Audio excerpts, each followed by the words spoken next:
Dear students, viewers and the subscribers, welcome to the IAS Mentor. You are watching lecture number 91 in the series Indian Polity. In the previous lecture, we have completed the topic State Legislature, as we have completed the Union Legislature.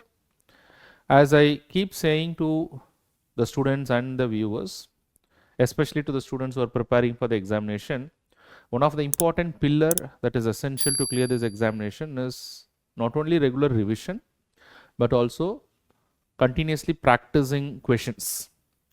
And only by practicing questions, you will be able to apply your knowledge and you will be able to understand whether you have understood the things in the right manner. And also application requires little bit of practice. So that's the reason I also do periodically certain practice tests. If you see the entire series, I have done at least, I think this is the 10th practice lecture itself I am taking. That means 1/10 of our entire lecture is going on the practice questions. So it is very important that we continuously do it. So in today's lecture, I am going to do the practice question for the topic State Legislature, because we have covered a substantial part. And most of the things in the state legislature, I used to say it is similar to that of the union legislature, but there are few differences. Say for example, we have seen differences in the legislative council, how it is constituted, how it can be abolished, the elections when it comes to the legislative council, and then how an ordinary bills get enacted in the parliament is little different from that of the state legislature. Because in case of an ordinary bill, both the legislative assembly, both the Lok Sabha and the Rajya Sabha has got equal powers. Whereas in case of the states, there is no equal powers between the legislative assembly and the legislative council. So in this way, there are few differences. Similarly, when you take the presiding officer in case of Rajya Sabha, the vice president is ex officio chairman of Rajya Sabha. But whereas in case of the legislative council, the chairman is elected from among the members of the house. So therefore, there are few differences which you have clearly understood in our previous lectures. So now it is time to apply those knowledge. So this lecture is majorly going to be a discussion of some of the questions. We are trying to solve some questions, both previous year questions and some important questions that will help you to have a better conceptual clarity. So let us go to the practice question. We'll try to solve the questions one by one. So come to the first question in today's discussion. Consider the following statements. Statement 1. In case of an ordinary bill, the will of the assembly prevails over the council in the states. Is it true? In case of an ordinary bill, the will of the assembly prevails over the council? Yes. The will of the assembly will prevail over the council in the state legislature because the council can at the max delay the passage of the bill by 4 months. And if you further divide this 4 months, it can be 3 months in the first instance plus 1 month in the second instance. So this is how it can be classified. So therefore, try to understand that who is having more powers with regard to the bills. The assembly is having more powers when it comes to the passage of the ordinary bills. Statement 2. An ordinary bill can be introduced only in the assembly and not in the council. Now we have also seen in which cases there are equal status and in which cases there are unequal status. If you see the cases where there is equal status, there is equal status with regard to the introduction of the ordinary bills. The ordinary bill can be introduced both in the legislative assembly and in the council. So therefore, with regard to the introduction of an ordinary bill, only in the assembly and not in the council is wrong, because it can be introduced both in the assembly as well as in the council. The will of the assembly prevails over the council in case of the money bill. Yes. When it comes to the money bill, what is the maximum power in the hands of the council? That the council can delay it by 14 days. So after 14 days anyways, the will of the assembly will prevail over the council. So therefore, what is the statement that is correct? So we can see, so in case of an ordinary bill, the will of the assembly prevails over the council. So this is true. An ordinary bill can be introduced only in the assembly is wrong. The will of the assembly prevails over the council in case of a money bill. This is also true. How many of the statements are correct? So 2 statements are correct. So therefore option B, 2 only is the right answer. All right. So we'll move to the question number 2. Consider the following statements. Statement 1. The legislative council of a state in India can be larger than half of the size of the legislative assembly of the state. Now we have seen that in the constitution, the size of the legislative council is not there. That means the exact size is not mentioned, only a range is given. So what shall be the range of the legislative council in any state? If a legislative council is created, the range can be it shall not be less than 40 and it shall not be greater than what? It is up to 40 to 1/3 of the size of the Legislative Assembly. So, at the maximum, the size of the council can be 1/3 of the size of the Legislative Assembly. That is the maximum size. It cannot be more than that. So, therefore, to say that the Legislative Council of a state in India can be larger than half of the Legislative Assembly is wrong. So, the maximum is it can be 1/3 of the size of the Legislative Assembly. So, therefore, this particular statement is wrong. The governor of a state nominates the chairman of the Legislative Council of the state. So, can the governor of a state nominate the chairman of the Legislative Council of the state? No, the governor of a state cannot nominate. As per the provisions of the constitution, the chairman of the Legislative Council is elected from among the members of the Legislative Council. So, that is the important understanding you should have. So, this is an exact difference, because in case of the union legislature, the vice president is an ex officio chairman of Rajya Sabha. But whereas in case of the states, the chairman of the Legislative Council is elected from among the members of the house. So, what is the majority with which he can be elected? If you know the answer, you can put it in the comment box, because I used to keep these questions. I used to keep asking questions to the students, because I know that's the only way that I can make you think, and the more you think, it is easier for you to do it well in the examination. All right. So, the governor of a state nominates the chairman of the Legislative Council. That is wrong. Which of the statements given above are correct? So, neither one nor two. So, option D is the right answer. So, both the statements are wrong. Statements are wrong. Come to question number 3. Consider the following statements regarding the state legislature. Statement 1. The speaker and the deputy speaker are elected by simple majority in the respective houses. So, what is the majority that is required for the election of both speaker and the deputy speaker? In both the cases, that is with regard to the election of the speaker as well as the deputy speaker, the majority that is required is simple majority. And what is the qualification for someone to get elected as a speaker or the deputy speaker? In both the cases, there is only one qualification that is given. And what is the qualification for someone to get elected as the speaker or the deputy speaker? They should be a member of that particular house. That is, they should be a member of Legislative Assembly of that particular state. So, anyways, the statement 1 is right. Come to statement number 2. Only the speaker has the power to certify a bill as a money bill and preside over the joint sitting in case of deadlock. Now, the question has to be seen in reference to the state legislature. So, always it is very important, the way that you will interpret a statement has to be in reference to the main question that is given here. So, only the speaker has the power to certify a money bill is true. This is definitely true. Even in case of a state legislature, who has the power to certify a bill as a money bill? Only the speaker or someone who is presiding as a speaker. The chairman of the Legislative Council has no power to certify a bill as a money bill. So, therefore, the statement is true. But is the complete statement true? And to preside over joint sitting in case of deadlock. So, we have clearly seen during our discussion in the previous lectures that there is no provision for joint sitting in case of a state legislature. That is absolutely very, very important to make it very clear. There is no provision for deadlock or joint sitting when it comes to state legislature. So, therefore, this particular statement is wrong. Statement 3. All bills pending for governor's assent will lapse on dissolution of the Legislative Assembly. Will all bills pending for the governor's assent lapse on dissolution of the Legislative Assembly? So, what is the general rule that you have seen in this particular case? Any bill which has got a relation to the Legislative Assembly will lapse on dissolution of Legislative Assembly. But however, what is the exception? The exception is, although a bill may have a relation to the Legislative Assembly, but if the governor is involved in the process, the bill will not lapse. So, therefore, this particular statement is coming under the exception. All bills pending for governor's assent will lapse. It will not lapse. When you say it will lapse, it will not lapse because the governor is already involved in the process on dissolution of the Legislative Assembly. So, therefore, this particular statement is wrong. What is the other exception is that if a bill does not have any relation to Legislative Assembly, then also the bill will not lapse. So, therefore, statement 2 is also wrong, statement 3 is also wrong. So, how many of the statements given above are incorrect? So, therefore, the right answer again is option B. 2 only is the answer. Alright. So, please come to question number 4. Consider the following statements. In case of an ordinary bill, the will of the assembly prevails over the council in case of the states. This we have already seen. I think the question is a repetition, but anyways, we will try to solve it.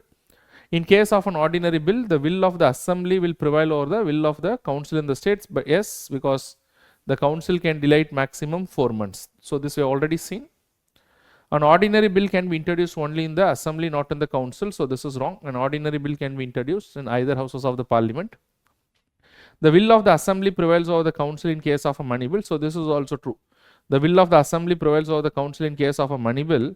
It is because of the fact that the council can delay the passage of the money bill only by 14 days. So therefore this particular statement is correct. In case of an ordinary bill, the will of the assembly prevails. This is wrong. So how many of the statements given above are correct? The answer is 2 only. That is option B is the right answer. Alright, so please come to the next question. In which of the following cases there are equal status between the assembly and council in case of the state legislature? In case of passage of ordinary bills. The question is passage of ordinary bills. We are not talking about the introduction of ordinary bills. While the ordinary bills can be introduced in both the houses, but the ordinary bills cannot be passed in both the houses with equal powers, because what is the power in case of the legislative council when it comes to an ordinary bill? That the ordinary bills can be delayed by the legislative council for 4 months. So anyways, the will of the assembly will prevail over the council. So therefore to say equal powers in passage of ordinary bills, that is wrong. Appointment of chief minister, is it possible that the chief minister can come from the legislative council? Is it possible? Yes, of course it is possible. Also, can you put it in the comment box if you know that in any state in the recent past, the chief minister is from the legislative council. So chief minister or any minister, they can be a member of either legislative assembly or council. Not many states are having legislative council, but in the recent past we have 2 examples at least where the chief minister is from the legislative council. So if you know the answer, please put it in the comment box. So let me see how many of the students are knowing this particular answer. Even if you do not know, you can make a little bit of research, put it in the comment box. So all these comments are going to really motivate me. I do understand that the students are following the class and following my questions. So to do the subsequent lectures and the other areas which I'll do in the particular channel, these comments are really important. Alright. So appointment of chief minister, yes. Passage of money bills, with regard to passage of money bills, do they have equal powers? No. Because with regard to the passage of money bills, that they can delay the maximum, that passage of money bill, the legislative council has got only 14 days. So therefore this is wrong. Choose the correct answer from the quotes given below. So what is the answer? The answer is option B, that is 2 only is the right answer. Alright, so with that we'll move to the question number 6. The legislative council of a state can be created by an act of parliament. So first of all, what is the majority that is required to create the legislative council of a particular state? But before we get into the question, who is authority to create the legislative council? The parliament is authority to create the legislative council. But however, the parliament before makes a law, they need to, or they can make a law only if a resolution is passed by the concerned state legislative assembly. So the legislative assembly has to pass a resolution, and what is the majority with which the legislative assembly has to pass a resolution? They have to pass a resolution by special majority. It is a special majority based on which a resolution has to be passed by the state legislative assembly, and that special majority is nothing but it has to satisfy 2 conditions: not less than 2/3 members present and voting, 2/3 members present and voting, and it should also satisfy the absolute majority. So once it is satisfying both the conditions, that is absolute majority and 2/3 of the members present and voting, then you will understand that the state legislative assembly has passed a resolution with special majority. Once they pass a resolution with special majority, then the matter may be taken up by the parliament. The parliament has to enact a law. In fact, the parliament has to enact a law by a simple majority. An ordinary legislation has to be made by the parliament. So therefore, what is the majority? The legislative council in the state can be created by an act of parliament passed with what majority? That is simple majority. That is, it is a majority of members present and voting. So it is not only for the creation of the legislative council, it is also for the abolition of legislative council. For both the things, it is the same process. Very important. Students sometimes make a mistake that who is authority to create the legislative council or to abolish the legislative council. They think the legislative assembly of that particular state. No. The legislative assembly of that particular state has only the power to pass a resolution and request the parliament. And after the resolution is passed by the Legislative Assembly, the Parliament can enact a law, and that's the only way by which the council can be created or it can be abolished. Alright, so please come to question number 7. Which of the following is the charged upon the consolidated fund of the state? So this is part of the state budget. Now, whatever I have discussed for the union budget, I have not made a separate video for enactment of budget in the states, because the enactment of budget in the union legislature is almost the same as that of the enactment of budget in the state legislature. Now, what is the difference? The difference is, while the annual financial statement in case of union legislature is under Article 112, while in case of states, the annual financial statement is under Article 202. So there the president is to lay down the budget, here the governor is laid down the budget. There, what are the charge expenditures are mentioned in Article 112 of the Constitution, and whatever is the charge expenditure for the state, it is mentioned here under Article 202 of the Constitution. Apart from all those things, everything is the same. So there the Lok Sabha, here it is the Legislative Assembly. There it is Rajya Sabha, here it is the Legislative Council. But in both the cases, the Rajya Sabha and the Legislative Council they have no much role to play in the enactment of the budget, because most of the things are done by the people's representatives, that is Lok Sabha in case of union legislature and Legislative Assembly in case of the states. So if you see the entire budgetary process in both the cases, it starts with an introduction stage and then it is referred to appropriate committee, then the general discussion happens. After the general discussion, it is referred to the department related standing committees or appropriate committees in the state level. Then it goes to vote on demand for grant stage. In the vote on demand for grant stage, it is the prerogative of the Lok Sabha in case of the parliament. In case of union budget, here it is the prerogative of what is called as a Legislative Assembly. At this stage, what will be put to vote is only the made expenditures will be put to vote. That is during the vote on demand for grant stage, not the charge expenditures. The charge expenditures can be discussed, but it is not put to vote. At this stage, if there is any cut motions, if they want to introduce in the legislative body, they can introduce a cut motion. So basically, we have seen that there are 3 types of cut motions, that is token cut motion, economy cut motion, and also what is called as we have policy cut motion. So any of these cut motions can be introduced, but no cut motions are passed, because anyways the government is having the majority. And then the vote on demand for grant stage is over. Then the next stage is the appropriation bill stage. And the appropriation bill is passed, then they will take up what is called as a finance bill. So both appropriation bill and the finance bill, they are regulated as per the procedures of the money bill, both in the union budget as well as in the budget in the states. This is almost the same. And in the same process, we have understood as to what is called as vote on account. There is also vote on account in the union budget. Here also, state also vote on account is there. There can be vote of credit in the union. Here also there can be vote of credit. In both the cases, there can be what is called as supplementary grant, additional grant, excess grant, and exceptional grant. So in the state legislature also, there can be what is called as additional grant, exceptional grant, excess grant, and what is supplementary grant.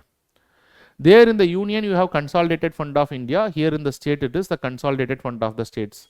In the union, you have contingency fund of India. In the states, you have contingency fund of the states. In the union, you have public accounts of India. In the states, you have public accounts of the states.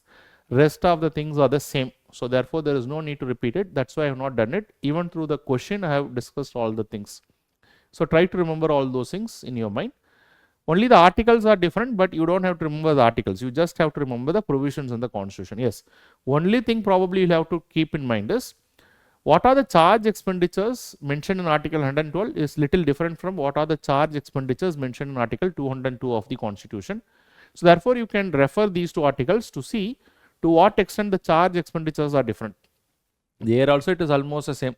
There it is a President of India, here it is a Governor.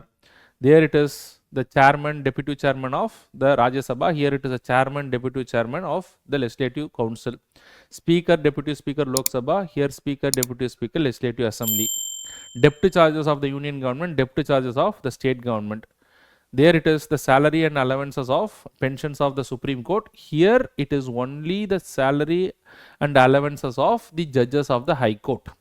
Now try to understand. There the salaries, allowances and pensions of the Supreme Court judge. Here it is only the salaries and allowances of the judges of the High Court. Whereas the pensions of the judges of the High Court is charged upon the Consolidated Fund of India. This is one area UPSC normally asks. So and apart from that, any other expenditure to be declared as a charge expenditure based on the law made by the parliament, here based on the law made by the state legislature. So once you know all these differences, everything is the same thing. All right. So with that, you just come here. Which of the following expenditure is charged upon the consolidated fund of the states? For which you will have to refer to Article 202 of the Constitution. Salary allowances of judges of the High Court, yes. Suppose if there is pension of judges of the High Court, the pension of the judges of the High Court is there in the consolidated fund of India, not in the state. So therefore, this is wrong. Salary and office expenditure of the governor, yes. Salary allowances of the speaker, deputy speaker of the assembly, this is also true. So therefore, except for statement number 2, all the other things are correct. That is 1, 3 and 4 only. So what is the answer? The answer is option A. So A is the right answer. Is it clear to all of you? All right. So with that, we'll move to the next question. When a bill is presented to the governor, he can exercise number of options, including reserving the bill for the consideration of the president. So this power of the governor is what? This power of the governor under Article 200 of the Constitution is his discretionary power.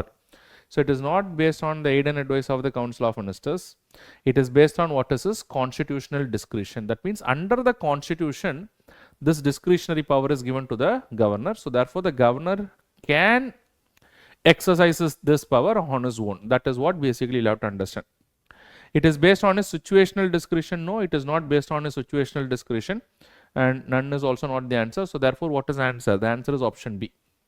But the important thing that you have to keep in your mind, what is that?